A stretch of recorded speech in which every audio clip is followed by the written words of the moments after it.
미국의 기준금리 인상이 신흥국에 미치는 영향에 대해 알아봅니다. 기준금리 인상으로 어려워질 나라는 어디일까요? 언론에서 언급되고 있는 신흥국의 위기, 서경석의 카운터펀치에서 파헤칩니다.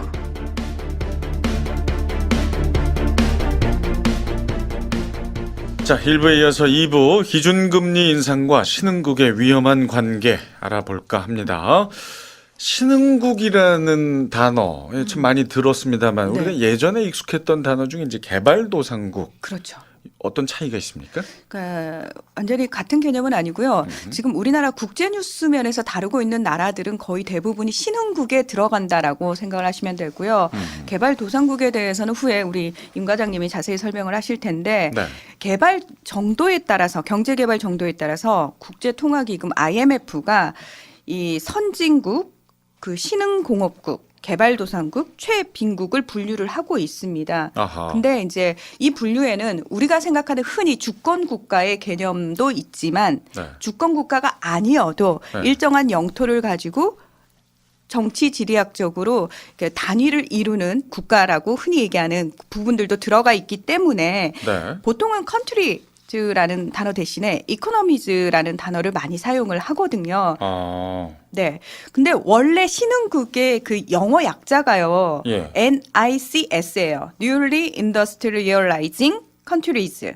그러니까 그대로 풀면 그거죠. 신흥공업국이 정확한 명칭인데 요 얘기가 어디서 나왔냐면은 1979년 OECD 보고서에서 네. 아시아의 신흥공업 지역으로 대한민국, 대만, 홍콩, 싱가포르와 기타 개발도상국을 가리키는 용어로 처음 사용이 되게 됩니다. 아하.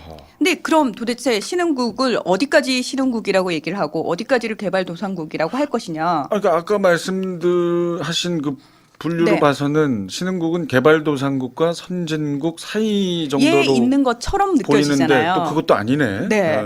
왜냐하면 경제기관이라든지 네. 전문가들에 따라서 기준이 달라요. 아하. 네. 이게 굉장히 좀 어려운데 1981년 세계은행 보고서에 따르면 그 당시 1,100달러에서 3,500달러의 높은 1인당 명목 소득을 갖고 있고 연간 최종재 생산액 중에서 제조업이 20%를 초과하는 걸 또 신흥공업국이라고 기준을 삼았습니다. 아하. 다르죠, 약간. 뭐 이렇게 여기 가면 저기고 저기 가면 또 다르고 이럴 수 네. 있군요. 그러니까 OECD 보고서에서는 신흥공업국의 기준을 세계의 공업 생산과 공산품 수출에서 차지하는 비율의 급속한 확대.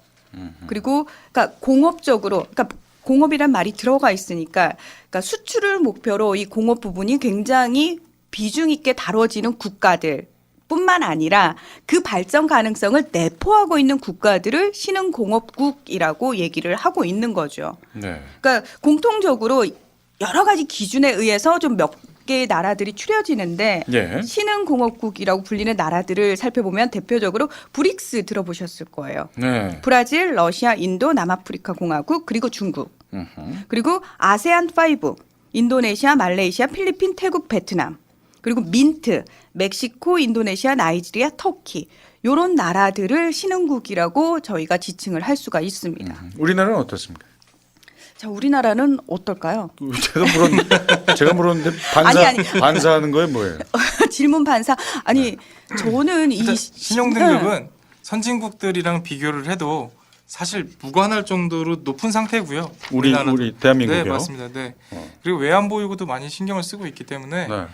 개발도상국이라기 보긴 힘들고 우리나라요? 예. 우리나라 개발도상국은 아니죠. 네, 예. 신흥 시장이 이제 편입되어 있죠. 예. 신흥국. 예. 신흥국. 근데 이제 사람들 심리는 그렇다고 우리가 선진국일까?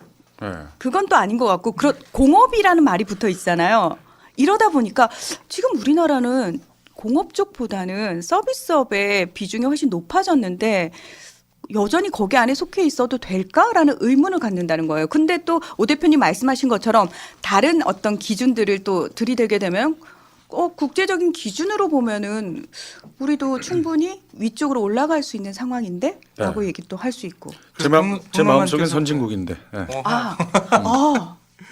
그 평론가님께서 말씀해 주신 게 딱 맞는 게 뭐냐면 네. 선진국 쪽에 가까워요. 가까운데 평가상으론 가까운데 아직까지는 이머징 마켓에 포함되는 면이 있다라고 보시면 될 것 같아요.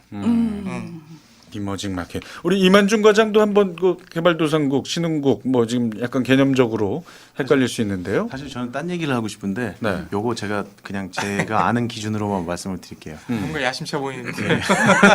예, 그 패시브 자금이라고 불리는 그 글로벌 이제 중장기성 투자 자금들이 있습니다. 그러니까 이제 ETF 자금이라고 하는데요. 그 ETF 자금들의 기준이 되는 게 모건 스탠리 컴포짓 인덱스예요. MSCI 지표. 예, 들어보셨죠? 네, 예. 그래서 지금 들어봤어요. 네. 그래서 MSCI 선진국 지수, MSCI 이머징 마켓 지수, MSCI 프론티어 마켓 지수가 있습니다. 네.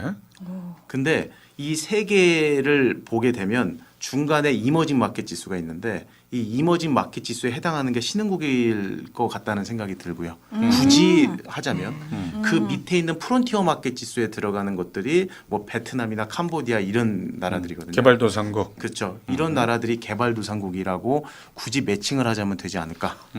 예. 그럼 우리는 어디 들어가 있어요? 우리나라는 이머징 마켓 지수인데 그럼 신흥 선진국으로 가려고 계속 지금 시도는 하고 있는 상황입니다. 딱 선진국과 이머징 마켓 지수 사이에 있다고 보시면 돼요. 예. 그 글로벌 중장기성 뭐라고요 아까? 중장기성 투자 자금이고 투자 자금. 그거는 네. 이제 뭐 그게 수동적인 자금이라고 해서 그냥 네. 그 지표의 차이나 이런 걸로 인해서 그냥 움직이는 크게 움직이는. 그러니까 예를 들어서 그 선진국 MSCI 선진국 지수하고 그 이머징 마켓, 프론티어 마켓 지수 여기에 있는 구성 국가들이 있는데 그 국가들이 1위부터 몇 위까지 있어요. 네. 그 국가들의 비중이 다 정해져 있습니다. 그래서 그 순위가 바뀌면 수동적으로 그 비중을 조절을 해요. 근데 베트남을 제가 투자해야 된다고 저번에도 말씀을 드렸었는데 이 프론티어 마켓 지수에 편입이 돼 있거든요, 베트남이. 근데 그 베트남이 비중이 4위였어요. 4위였는데 최근에 1, 2, 3위가 이머징으로 올라갔거든요. 아 그래서 자동으로 1위 갑자기 됐어요. 1위가 된 거죠. 어허. 그게 내년 6월까지 집행이 됩니다. 계속 자금이 들어갈 거예요. 예. 예, 그러면 우리는 그 전에 들어가면 좋겠죠. 그런 말씀을 드리고 싶고요. 예. 아까 제가 따로 말씀드리고 싶은 게 있다고 말씀을 네, 드렸는데 그게 뭐예요? 이따가 뭐 금리 얘기 분명히 할 것 같은데 그럼 그 전에 제가 한 말씀 네, 더 드릴게요. 정리해 드릴게요. 네. 네, 요거 아직 빠진 것 같아서 신용평가사 3사의 어떤 평가가 되게 중요해요. 아요 네. 국가 등급을 국가 신용 등급을 얘기할 볼 때, 네. S&P 같은 경우에는 마이너스 AA, 그리고 무디스 같은 경우에는 마이너스 AA2, 그리고 피치 같은 경우에는 AA 마이너스로 상당히 높은 평가를 받고 있고요. 아까 말씀드린 것처럼 선진국이랑 견주어도 손색이 없습니다. 아, 우리 대한민국이요. 네, 맞습니다. 그리고 IMF 사태를 겪고 나서 외환보유고를 상당히 신경 쓰고 있어서 뭐 나라가 힘들어진다거나 하는 부분에 대해서는 거의 없다라고 해서 신용 등급이 높다고 보시면 될 것 같고요. 그리고 방금 과장님께서 말씀해 주신 것처럼 말씀해 주신 부분 중에 아까 평론가님께서 말씀하신 부분이 또 일맥상통을 해요. 어떤 부분이냐면 한국은 FTSE 선진국 지수에 포함되어 있긴 한데 네. MSCI 신흥시장 지수에 편입도 되어 있습니다. 그렇다 보니까 선진국에 가깝긴 하나 이머징 마켓에도 같이 포함되어 있다고 보시면 될 것 같고요. 걸쳐 있군요. 맞습니다. 그리고 이제 경제적인 부분은 한정적으로 말씀드리는 거고 신용 등급의 경우는 시장이 아닌 국가에 대한 신용 등급입니다. 그러니까 시장 및 기업에 관한 부분에서 배당 성향이나 이제 기업의 지배 구조 그리고 오너 주주들의 마인드 등 부가적인 요소들 부족한 부분들이 많이 있긴 한데 그래도 국제적으로 평가받기에는 선진국 쪽에 조금 더 가깝다. 이렇게 보시면 될 것 같아요. 예. 자, 이게 좀 우리 대한민국이 신흥국이냐 뭐 개발도상국이냐 선진국이냐 이 얘기를 지금 하고 있는 이유가 이 2부 주제가 기준금리와 신흥국의 위험한 관계이기 때문에 우리는 어느 정도 위치냐. 결국은 지금 얘기 나눠본 결과 우리도 신흥국 이죠. 신흥국 이쪽. 중에서도 위쪽입니다. 예, 위쪽에 있는 신흥국이다 이렇게 보면 됩니다. 그래서 결코 떼놓을 수 없는 우리 중요한 문제다라는 인식을 갖게 됩니다. 자, 아까 저 이만중 과장 뭐 조금 더 할 얘기가 있었죠? 우리 그 한미 금리차 얘기하죠. 이제 한미 금리차를 그러는데 거기 그거 다음으로 중요한 게 장단기 금리차라고 있습니다. 장단기. 예, 장단기 금리차 요거 들어보셨을 거예요. 안 들어보셨으면 지금 꼭 이렇게 기억하시면 좋을 것 같은데 네. 그 장단기 금리차는요. 그 소위 말해서 이 역전이 되는 그런 상황이 발생을 하면 그거는 경기가 과열됐다라고 볼 수 있습니다. 예, 그래서 경기가 과열되면 기준금리를 올리게 됩니다. 그 아까 제가 장단기 금리 차라고 말씀드렸는데 그러면 장기 금리가 있고 단기 금리가 있겠죠. 네. 그 단기 금리는 기준금리와 연동되고요. 그 단기 금리는 소위 말해서 조달 금리라고 보시면 됩니다. 좀 어려운 단어긴 한데 우리가 받는 그 대출 금리 그렇게 생각을 하시면 되는 거고요. 장기 금리는 그 인플레이션율, 그러니까 근원 인플레이션율이라고 불리는 변동성이 심한 것들 다 빼고 근원 인플레이션율이라고 하는 PCE 지표가 있어요. 그 지표와 연동돼서 움직인다라고 보시면 되는데 이 근원 인플레이션 지수가 지금 최근 들어서 2%대를 넘어가고 있는데 이게 지금 뭐 학자들의 말에 의하면 2.5%가 될 때까지 기준금리를 올릴 가능성이 있다라고 해요. 그래서 우리가 생각했을 때 뭐 뉴스도 이렇게 검색해 보면은 PC라고 치면은 근원 인플레이션율이라고 나오거든요. 그걸 보면서 이게 2.3, 뭐 2.4 이러면 아, 요거 역전되기 직전이구나. 그렇게 생각하시면 되지 않을까라는 생각이 들고요. 그 뭐 장단기 금리차 그 말씀을 드리면서 그 또 말씀을 드리고 싶은 게 그 최근에 그 주식시장 자금 유출입을 좀 살펴볼 필요가 있어요. 그러니까 장단기 금리차가 지금 역전되기 직전 수준까지 지금 좁혀져 있는 상황이거든요. 그러면 지금 지난주에 이 글로벌 펀드 자금들은 어떻게 움직였느냐? 네. 그거 제가 말씀을 드리고 싶은 게 9월 26일 날 금리 인상을 단행을 했죠. 단행하고 나서 선진 시장에서는 61.62억 달러가 빠져나갔습니다. 신흥 시장에서는 어떻게 됐을까요? 그것보다 훨씬 많은 더 빠져나갔다. 네. 금액이. 제가 말씀드린 이 채권 시장에서는 신흥 시장에서는 들어왔습니다. 15억 달러 정도 들어왔어요. 들어왔고 그리고 주식 시장 같은 경우에는 선진 시장에서 28억 달러 빠져나가고 신흥 시장에서 4억 달러 정도밖에 안 빠져나갔습니다. 이거는 우리가 그냥 상식적으로 생각한 결과하고는 좀 다른 결과인 것 같은데. 네. 그러니까 지금 기준금리 이 장단기 금리차가 역전이 되는 그 내용에 대해서 좀 더 민감하게 반응하는 건 선진국 시장에 들어가 있는 플레이어들이라고 생각을 하시면 되는 거죠. 그러니까 신흥국은 미국에 의해서 어떻게 보면 콩고물을 받느냐 아니면 다시 뺏어가지느냐 그렇게 생각을 하셔야 되는 거고요. 그 신흥국이 독자적으로 어떤 플레이어들이 신흥국에 투자하자 이게 아니라 미국이 어떤 스탠스를 갖고 미국에 들어오고 가느냐 이런 거죠. 그러니까 미국에 지금 자금이 들어오고 있죠. 자금이 들어오고 있을 때 신흥국에서는 무조건 빠져나갈 수밖에 없습니다. 그러니까 단위 자체가 완전히 달라요. 그러니까 미국과 미국 외 국가라고 보시면 돼요. 네, 그래서 지금 보면 선진국도 그렇고 신흥국도 그렇고 다 빠져나가는 것처럼 보이지만 사실 미국에 이미 들어가 있는 자금들이 어마어마합니다. 예, 그러니까 뭐 기준금리 계속 올리는 거는 결국에는 미국이 나중에 이 경기 침체가 발생했을 때 얘네들의 통화 정책을 할 수 있는 여지를 만들려고 기준금리를 인상하는 거죠. 통화 정책이라는 건 결국에는 금리를 인하하는 것밖에 없거든요. 그러니까 통화 완화 정책을 펴야 되는데 뭐 금리 인하하는 것 빼고 다른 게 뭐가 있을까요?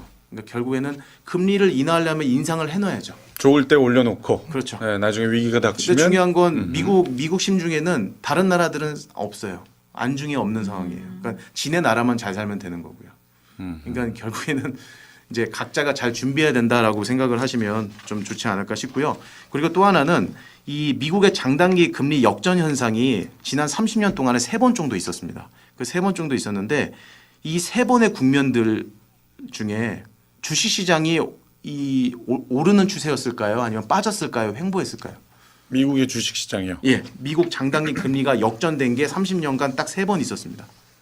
근데 그 3번 동안 각각의 기간에서 주식시장이 올랐을까요? 빠졌을까요? 아니면 뭐 떨어졌을 것 같은데요.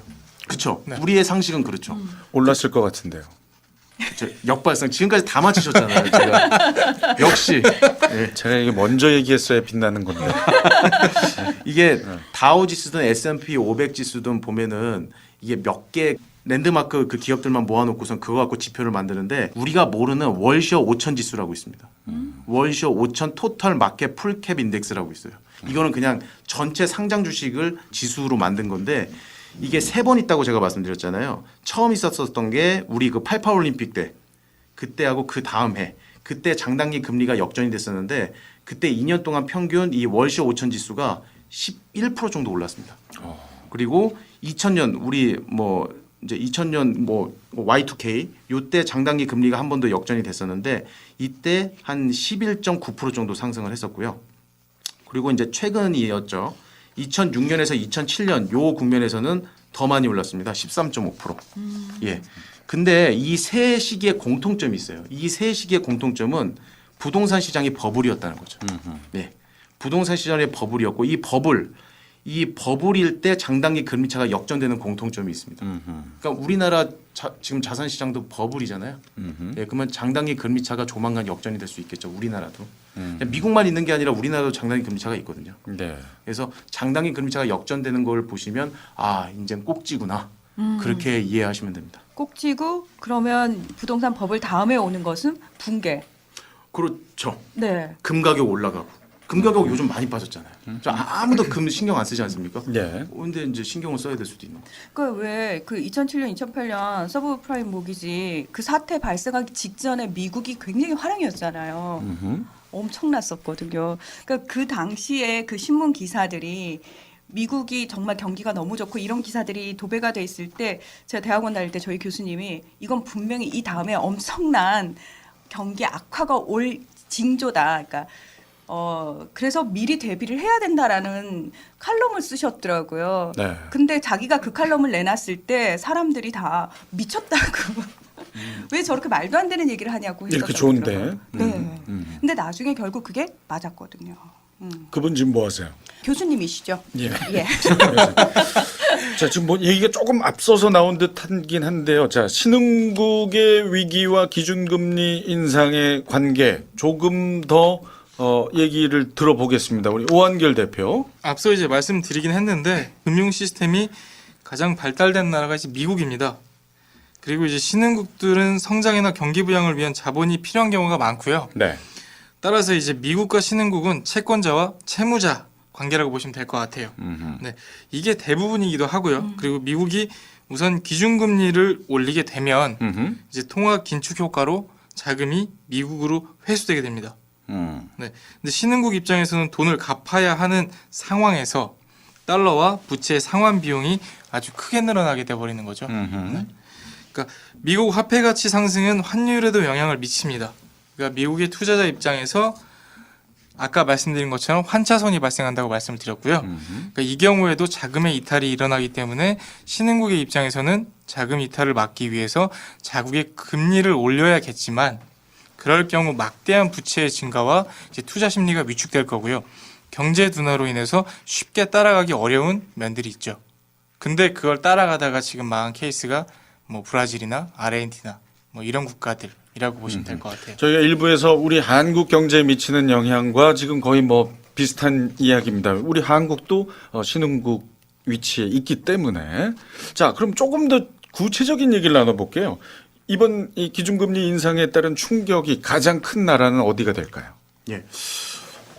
앞서 방송에서 제가 그 언급했던 내용들 단기 부채 비중이 이제 외환 보유고보다 높은 나라들 몇 개 있다고 말씀을 드렸었는데 인도네시아가 그 다음이 될 가능성이 있다 그런 말씀 드렸었고 근데 지금 이제 조만간에 그런 일이 일어날 가능성이 있다고 저는 보고요.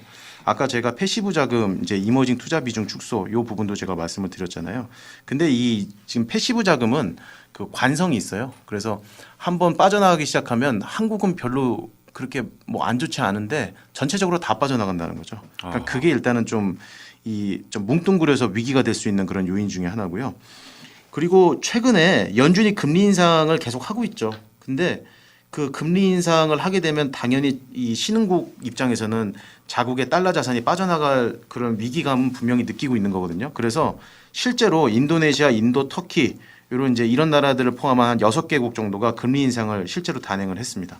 그래서 말레이시아 같은 경우에는 이제 기준금리가 3.25%로 이렇게 올렸어요. 1월 달에 올렸고요. 최근에 올린 나라는 인도네시아 올렸죠. 아까 제가 인도네시아 위험하다고 말씀을 드렸잖아요. 네. 소위 말해 똥줄이 탄 거죠. 그러니까 빨리 올려서 이제 자금 유출을 막겠다. 뭐 그런 이제 의도라고 보시면 되는데 예, 8월하고 9월 금리 인상을 단행한 게 인도하고 인도네시아 통화인데 이 약세 흐름이 멈추지 않았어요. 금리 인상을 했다 하더라도 막지를 못하고 있습니다.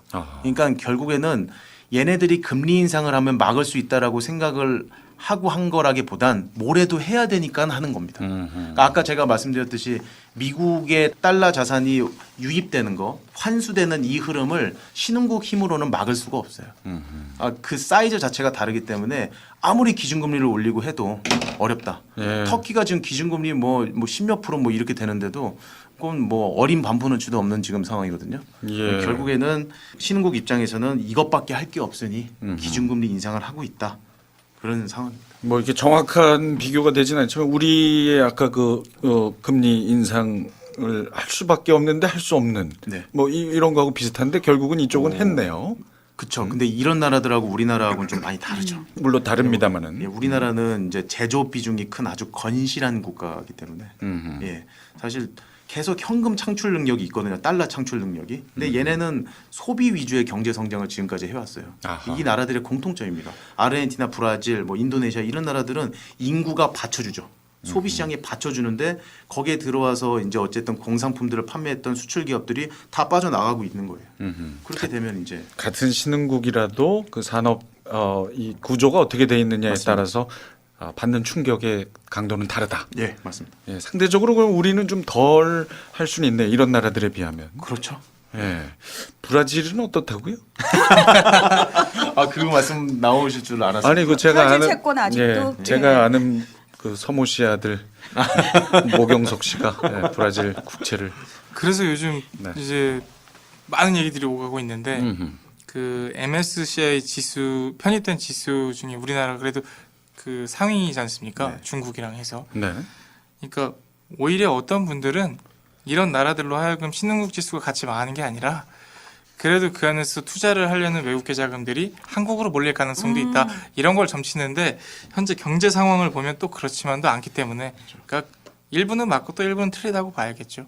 그리고 이제 금리 인상 자체를 비교한다고 하시면 약간 그 미국은 1금융권 그리고 신흥국들은 약간 저축은행이나 3금융권 정도로 보시면 될 것 같아요. 맞습니다.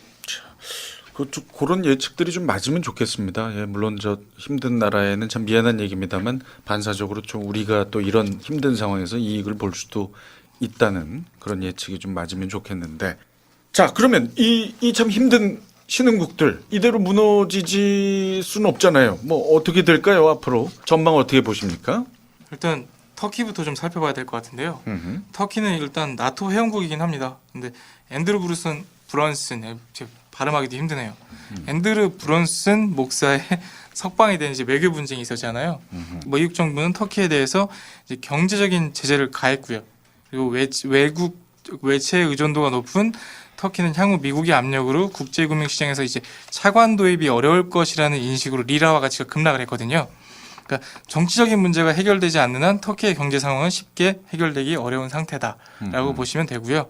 아르헨티나 같은 경우에는 IMF 구제금융을 지원받고 있고 현재 그러니까 최근 지원 규모를 보면 500억 달러에서 571억 달러까지 늘리기로 합의를 했거든요. 예. 그러니까 실업률은 12년 만에 최고치인 9.6%에 달했고요. 물가 상승률은 연말쯤 40%를 웃돌 것으로 예상을 하고 있습니다. 현재. 예. 네. 그러니까 미국의 금리 인상 여부를 떠나서 경제 상황은 최악이라고 보시면 될 것 같고요. 현 상태를 타개해 나가려면 꽤 오랜 시간이 걸릴 것으로 전망이 된다라고 네. 보시면 될 것 같아요. 마지막으로 브라질인데요. 그거 좀 자세히 얘기하셔야 됩니다. 브라질 채권으로 소식을 보신 분들이 꽤 많이 있으시더라고요. 대부분 뭐 한 20-30%다 네. 예, 네. 마이너스인 거의 걸 마이너스 알아요. 네. 절반 이상 50% 정도도 막 아 그래요? 계시더라고요. 아, 네. 그럼 제가 아는 분은 좀 낫네요. 일단 브라질은 저번에도 한번 짚어주셨는데 그 이만중 과장이 짚어주셨습니다. 10월 7일 대선을 앞두고 있고요. 이제 극우 성향인 사회자유당의 자이르 보우소나루 후보 그리고 극좌 성향인 노동자당 페르난도 아다지 후보의 이제 대결로 압축될 것으로 전망되는데 양쪽의 성향이 정반대이긴 한데 양측 모두 정부 부채에 대한 문제를 외면하고 있습니다. 아하. 네, 사건의 심각성이 현재 더 커지고 있는 상황인데 월스트리트 저널에서 따르면 브라질 중앙은행은 올해 8월을 기준으로 지난 12개월간의 재정 적자가 GDP의 7.45%에 달한다고 발표를 했습니다. 네. 그러니까 이는 한 달 전인 7월보다 7%가 늘어난 수치인데 8월 공공부채도 169억 헤알 약 42억 달러, 그러니까 한화로 4조 6,700억 원입니다. 그러니까 1년 전에 비해 77%나 상승한 상태라 상당히 위험한 상황이라고 볼 수 있고요. 네. 그리고 이제 국제금융협회 IMF에 따르면 신흥국의 외화 표시 부채 규모는 지난 1분기 5조 5천억 달러, 약 6천조에 다다르며 이는 사상 최대 수준이라고 합니다. 네. 그러니까 아르헨티나와 터키는 외환 보유액 대비 외화 부채가 200%를 웃도는 수준으로 현 시점에서 미국 금리 인상은 이들에게 완전 독이 될 수 있죠. 이게 참 상당히 심각한 상황들을 지금 맞고 있군요. 네, 브라질이라도 좀 네이마르 선수 이런 살아나길 기원합니다. 네이마르가 좀 이렇게 국가를 위해서 좀 뭘 좀 희생하고 그래야 될 때 아닌가요? 그렇죠. 지금 그 신흥국들의 그 자체적인 어떤 통화 정책 뭐 이런 것들은 사실 아까 제가 말씀드렸죠. 네. 미국이 중요한 거예요 지금. 예, 그러니까 미국이 언제까지 금리를 올릴 것인지 그거 생각하셔야 됩니다. 예. 네이마르 얘기는 사실 참 농담처럼 던졌는데 너무나 신중하게들 받아들이셔서 저 네이마르는 정말 말한 제가 그 민망할 정도. 브라질로 태어나서 유럽에서 돈 번 참 네. 얄미운 케이스죠. 그렇죠. 이게 좀 예, 찬반들이 많더라고요. 예, 네이마르의 행동에 대해서는. 그 생김새도 약간 얄밉게 생겨갖고. 그래. 지금 그런 내용. PSG에 있나요? 지금 저는 제가 뭐 사실 관심이 없어서. 아마 파리 생제르맹에 예, 있을 겁니다. PSG. 네. 네. 잘 운동 얘기하면 잘 모르시는 것 같아요. 저는 네, 예, 저- 뭐 국가 대항결 아니 축구만. 부치영 평론가님 입을 꾹 닫고 계세요 지금. 네. 그리고 무슨 저 축구를 외계어 안 하는 하시죠. 줄 아셨겠어요. 아니요, 저도 축구는 보고 있거든요. 예, 아하. 예. 근데 이제 정치적인 측면에서 많이 해석을 하고 있어서 네. 예. 그렇죠. 제가 마지막으로 음흠. 이제 앞으로 어떻게 될 것인지에 대해서 좀 정리하는 예, 차원에서 예, 예. 말씀을 드리면요. 제가 앞서 방송에서도 말씀드렸던 경제학자 닥터 둠이라고 불리는 크루그먼 교수, 뉴욕대 교수 기억나시죠? 폴 크루그만. 예, 폴 크루먼 교수가 평소에 부정적인 말을 했는데 설득적인 논리를 필 때도 있습니다. 그래서 이 중앙은행이 이자 인상을 막 단행을 할 때 이제 두 가지 정도 고민을 한다고 이제 얘기를 했어요. 크루그먼이 하나는 너무 일찍 이제 인상을 멈춰서 살아나지 않는 경기를 디플레이션 위협에 빠뜨리는 거고 인상을 너무 빨리 시작을 해서 그리고 또 하나는 너무 늦게 인상을 시작을 해서 경기를 지나치게 과열시켜서 인플레이션 위협에 빠뜨린다. 이런 두 가지 고민에 빠진다고 합니다. 그런데 이 두 가지 고민을 하게 되는데 중앙은행에 쓸 수 있는 돈은 아까 제가 말씀드렸듯이 이자율을 조정하는 거에 사실상 전부인데 인플레이션이 오면 이자율을 인상시켜서 대응할 수는 있는데 디플레이션이 오면 그럼 이자율을 0%까지 내릴 수는 있지만 0% 밑으로 내릴 수는 없잖아요. 그래서 얼마 전에 아시겠지만 일본이나 유럽은 마이너스 금리까지 웃지 못하게 이렇게 내렸던 그런 경험을 우리는 지금 했거든요. 그래서 지금 이제 중앙은행의 한계가 이제 그거다라고 보시면 되는데 그렇다면 이 중앙은행 이런 한계를 갖고 있는 이 중앙은행 미국 연준 이 연준의 인상 기조가 언제 멈출 것이냐 그 내용은 경기가 충분히 살아난 것이 여러 가지 확인된 시점일 가능성이 큽니다. 충분히 여기 정도까지는 이제 경기가 살아나면 살아날 수 있겠다. 요 정도가 좋겠다라고 하는 그 시점까지 충분히 올리고 아까 제가 이제 레포 곡선에서 경제 성장을 저해하지 않을 정도로 일단은 세율을 올리는 거는 괜찮은데 저해할 정도로 올리게 되면 비표준 구간으로 돼서 오히려 세수가 떨어진다. 네. 이것도 그게 좀 적용이 됩니다. 그래서 그게 인상 기조는 그 정점까지는 올리게 되는데 그게 오히려 역효과나는 시점이 오게 되면은 멈출 것이다. 그렇게 보는 거고요. 그래서 그렇게 생각하시면 되고 아까 제가 근원 인플레이션율 2.5% 요거 기억하시면 좋을 것 같고 혹시 역발상 주식 투자라고 하는 책 읽어보셨습니까? 못 읽어봤습니다. 상당히 유명한 책입니다. 투자의 재구성 이 두 개를 썼던 저자가 있습니다. 그러니까 필립 피셔는 들어보셨죠? 필립 피셔요. 예, 되게 유명한 경제학자인데 네. 필립 피셔의 아들이에요. 캠 피셔. 캠 피셔라고 하는 이 사람이 유명한 분인데요. 이분 지금 살아 있습니다. 살아 있는데 이분이 뭐라고 얘기했냐면 미국 중앙은행에만 일어나는 일이 아니다라는 거죠. 이게. 그래서 최초의 이자 상승 시점부터 한 3년 정도가 시장이 20% 오를 확률이 70% 이상이다. 그러니까 결국에는 금리를 인상하기 시작하면 주식을 투자하기 시작해도 된다라는 그런 투자 아이디어를 얻을 수가 있는 거예요. 예. 그러니까 연준이 기준금리 인상하면은 주식시장 끝났다. 그래서 연준에 맞서지 말라 이런 얘기를 하잖아요. 근데 연준에 맞서지 말라고 하는 말은 사실 틀린 거죠. 연준의 정책을 잘 이용해라라고 하는 말이 더 맞지 않을까라는 생각이 듭니다. 오히려 해야 될 때다. 그렇죠. 주식 투자를. 네. 아니, 저는 사실 오늘 그 방송을 준비하면서 뭔가 좀 이상하다는 생각을 한 게 뭐냐면은 네. 우리가 개발도상국도 그렇고 그다음에 뭐 선진국 반열이라는 표현 또는 브릭스 뭐 이런 표현들이 과연 어디서 나왔을까? 문득 생각해 보니까 미국이 패권을 잡은 후부터 미국 중심의 국제 기구라든지 또는 미국이 주인으로 있는 자산운용 회사의 대표가 이런 말들을 꺼내는 거예요. 그러면 이게 언론이 퍼날라서 크게 확산을 시키면서 자, 니들은 지금부터 브릭스야. 자, 니들은 지금부터 신흥국이야라고 묶어줍니다. 이건 뭐냐면 시장에 시그널을 주는 거예요. 자, 저쪽으로 묶은 애들은 그래도 좀 믿을만하니 저쪽을 공격해라라는 의미로 물론 그런 뜻을 가지고 있는지는 모르겠지만 그래서 이렇게 시장을 이런 이름들을 붙여가지고 키운 다음에 얼마든지 그러니까 먹을 게 있어야지 뺏어 먹을 게 있어야지 들어갈 의미가 있잖아요. 네. 그래서 충분히 키워놓은 다음에 이제 미국이 거기서 딱 손바닥 위에 올려놓고 흔드는 것 같은 느낌이라고 해야 되나요? 아까 그 임 과장님은 기준금리 인상이 철저히 그냥 미국만을 생각해서 미국 내 경제 상황에 따라서 그냥 알아서 한다라고 말씀을 하셨거든요. 근데 터키를 최근에 공격한 거 보면은 미국이 의도적으로 공격을 한 거잖아요. 그러니까 그런 식으로 그냥 미국만을 생각한 것처럼 보이나 사실은 밑바탕에는 미국에 전부 다 종속돼서 그 영향을 받을 수밖에 없는 상황으로 그림을 딱 만들어 놓은 다음에 미국이 자신들 마음대로 국제 질서 자체를 이렇게 끌고 가고 있지 않나. 그거 참 무서운 얘기네요. 그죠? 네. 그래서 저는 미국이 우쭈쭈쭈쭈 그래 좀 커봐 이렇게 만들어서 키운 다음에 오히려 잡아먹는. 그 대다수의 나라들이 그래서 지금 기준금리 인상에 벌벌벌 떨면서 난리가 났잖아요. 말씀하시는 것처럼. 근데 한국도 벌벌벌 떨면서도 그래도 우리는 펀더멘탈이 조금 튼튼한 부분이 있어. 약간 다른 부분이 있어라고 얘기하는 건 이거는 그냥 우리가 그 그림을 보고 움직였던 것이 아니라 그 상황 자체가 환경 자체가 우리가 내수 시장이 되지 않았고 그다음에 우리 스스로 뭔가 성향 자체가 우리의 경제를 조금 튼튼하게 만드는 쪽으로 갔기 때문에 운이 좋았다라고 저는 생각을 하거든요. 네. 참 뭐 얘기를 나누면 나눌수록 이 자생력, 기초 체력 이게 참 얼마나 중요한가를 이 경제적으로 참 크게 깨닫게 됩니다. 자, 상당히 좀 어려운 얘기 되도록이면 좀 쉽게 풀어드리려고 노력했는데 청취자분들 어떻게 받아들이셨는지 모르겠고요. 마지막 정리하기 전에 자 이런 참 혼란스러운 상황에서도 혹시 좀 주목해야 될 만한 종목이 있을지 한번 들어보겠습니다. 우리 오한결 대표. 예.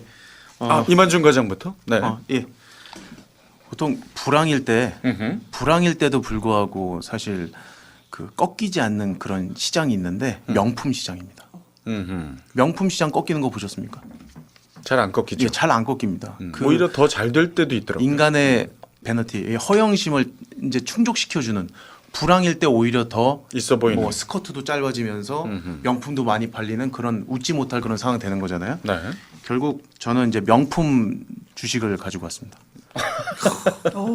그러니까 이 주식이 명품이다가 아니고 네. 명품을 파는 주식.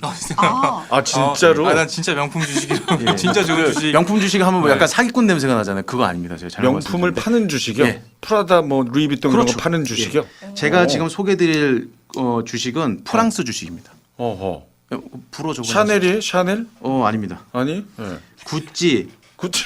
보테가 베네타 아시죠? 네, 그 뭐, 남자 그 막 체크무늬 그거 네, 지갑 같은 거 별것도 막 아닌데 되게 벨트. 비싼 거. 네. 예. 그거하고 입생로랑. 네. 예. 그건 뭐 완벽한 프랑스. 그리고 네. 발렌시아가 뭐 발렌시아가. 여성분들이 엄청 좋아하죠. 어허. 요런 브랜드를 보유하고 있는 캐링이라고 하는 프랑스 주식입니다. TR 번호로 KER이고요. 네. 예, 구찌가 가장 매출 비중이 큰 이제 명품 기업이다라고 보시면 됩니다. 명품 패션 제품, 스포츠 용품을 제조하는 글로벌 기업이다라고 보시면 되고 국가별 매출 비중은 서유럽이 한 33% 되고요. 아시아가 그 다음입니다. 어마어마하죠. 뭐 일본, 뭐 중국 난리 나잖아요. 그렇죠. 뭐 그냥 줄 서서 그냥 이 라인 다 주세요 그런다고 들어보셨죠? 그리고 북미가 21%. 예. 아까 제가 일본은 뺐어야 되는데 일본만 따로 8%입니다. 어마어마하군요. 예. 네. 그러니까 왜 제가 추천을 하느냐? 당연히 성장하고 있기 때문에 그런 거고요. 차트를 보게 되면 제가 보여드리지 못하는 게 아닌데 뭐 꺾이지 않고 계속 가고 있어요. 예. 첫 번째 제가 추천드리는 그 이유는 핵심 브랜드가 지금 상당히 고성장하고 있습니다. 그래서 2015년에 구찌 분야에서 구찌 부분에서 수석 디자이너 교체를 하고 나서요. 구찌가 요즘에 나오는 거 보면 뭐 이상한 뭐 벌도 막 그려놓고 막 그러잖아요. 보셨죠? 그거 엄청나게 잘 팔립니다. 안 써봐서 전 잘 모르겠습니다. 예, 뭐 와이프는 제가 가끔씩 구경만 시켜주고 있습니다. 아 끝까지 들어야 되는군요. 그렇죠. 구경만. 구경만. 예. 예, 물론 사줄 때도 가끔 있고요. 그 매장 앞에 그 윈도우 앞에 항상 서 있는 분이 사모님이시고. 아, 그렇죠. 예. 안에도 안 들어가시고 예, 밖에서. 그 사진만 찍으라고 제가 허락해주고 아, 있어요. 네네. 아, 그래서 고성장 중이군요. 그죠, 고성장 중이고요. 그 지금 이제 구찌하고 입생로랑 요게 이제 성장세가 상당히 이제 안정적인 상황이고요. 최근에 발렌시아가가 확 치고 올라오고 있습니다. 아, 예, 그래요. 그런 상황이고요. 그리고 두 번째는 그 밀레니얼 세대라고 하는 그 세대가 있죠. 제 나이 또래 요 세대라고 보시면 되는데 뭐 이제 30대에서 40대 요 사이입니다. 예, 뭐 되게 의심스러운 눈초리를 아닙니다. 보시는데 동의해요. 예, 네, 30대 40대 몇 살인지 알았으니까요. 네. 예.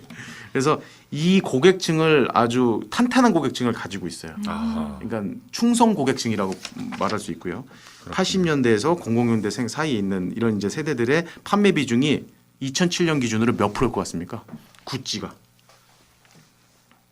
질문이 뭐였죠? 이게 밀레니얼 세대. 예. 100% 중입니까? 예. 100% 중에 예. 40%. 좀 더 쓰십시오. 좀 더? 65%. 평론가님은 저는 그냥 한 47% 정도 될 것 같은데. 그래도 제일 가깝게 맞추셨어요. 저죠. 예, 무조건 저예요. 이런 건. 네. 56%. 그래. 그거 거꾸로 한 거죠. 거꾸로. 네. 말이 잘못 나온 거예요. 네. 56. 그래서 그렇고요.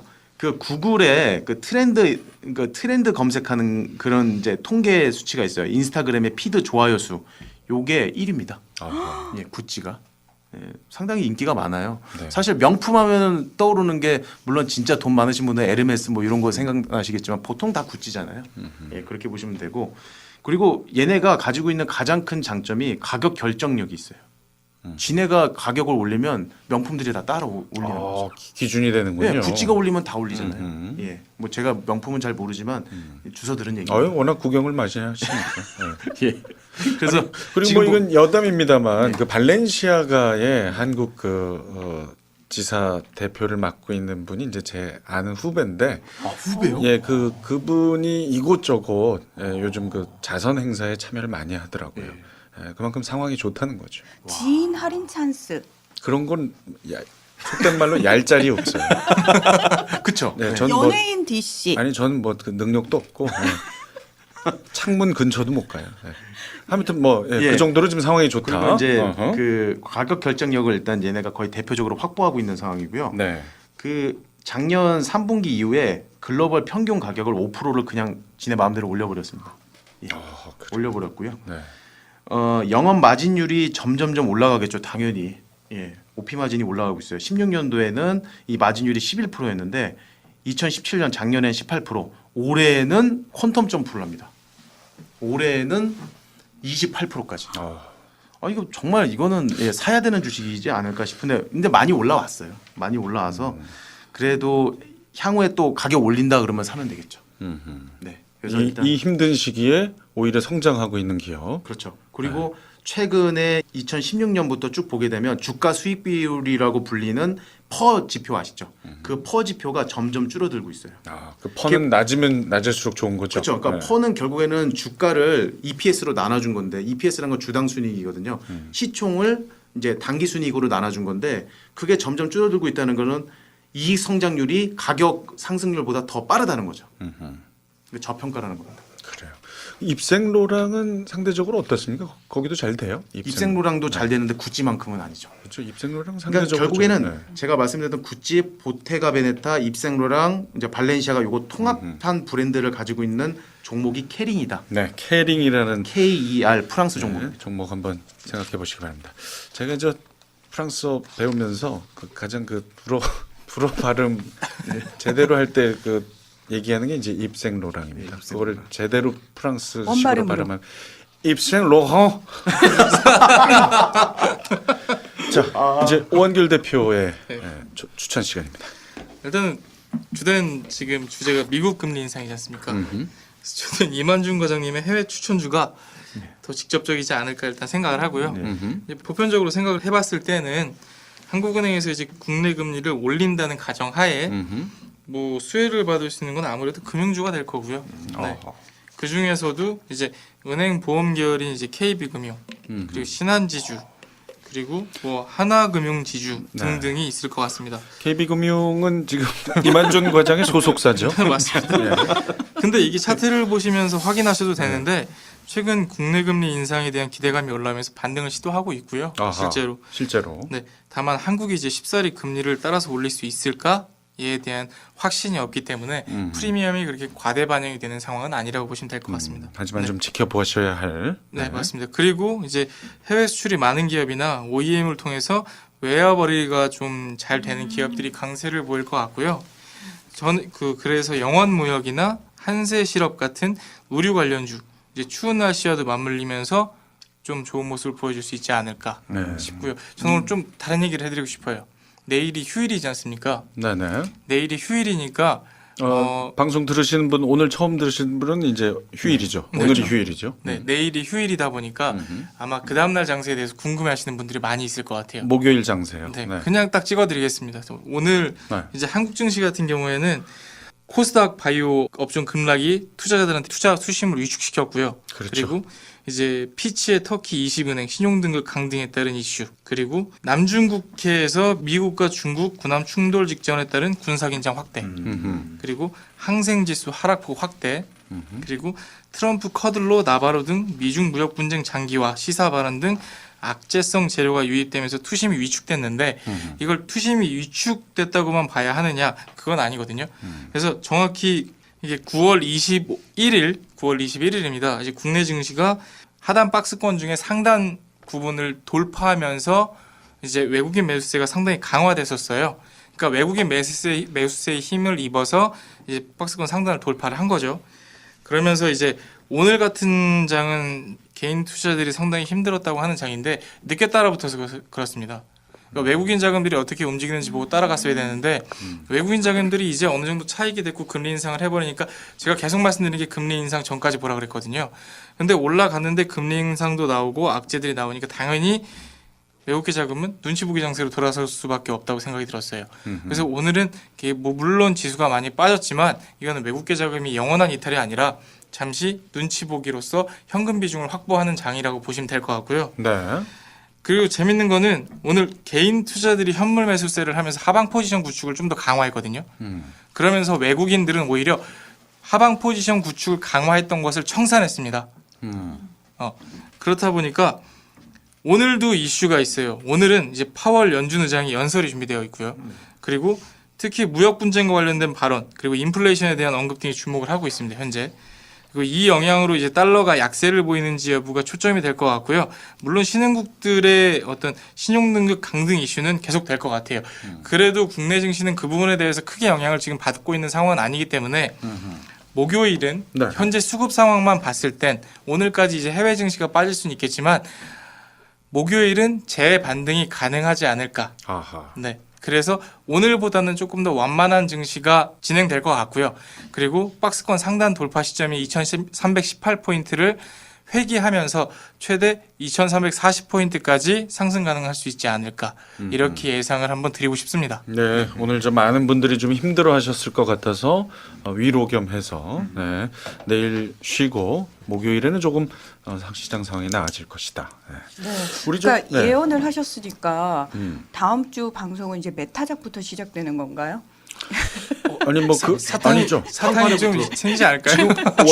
오한결 대표 뭐 이만준 과장이 예측한 종목들 상황들은 거의 지금 100% 다 맞고 있는 상황이에요. 오히려 저희가 칭찬을 못 해주는 게 미안할 정도로. 네, 자, 네. 여러분 좀 믿으셔도 될 것 같습니다. 그럼요. 우리 좀 문희정 평론가 오시기 전에 오셨을 때인 것 같은데요. 뭐 신세계, CJ ENM, 어마어마했어요. 예, 얘기하자마자 막 살벌했어요.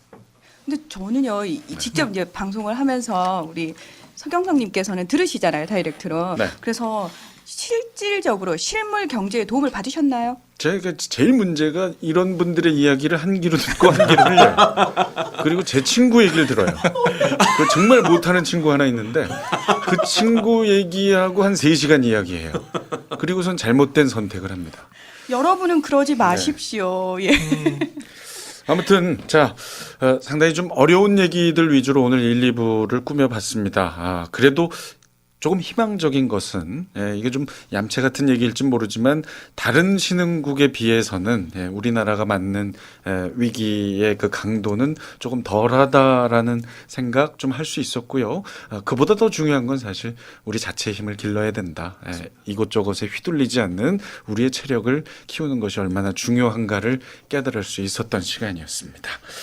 자, 카운터펀치 매주 수요일에 업데이트됩니다. 팟빵, 팟티, 아이튠즈에서 들으실 수 있고요. 구독, 좋아요 눌러주시고 응원글 달아주시면 고맙겠습니다. 수요일에 다시 오겠습니다. 다들 부자 되십시오. 고맙습니다. 안녕하세요.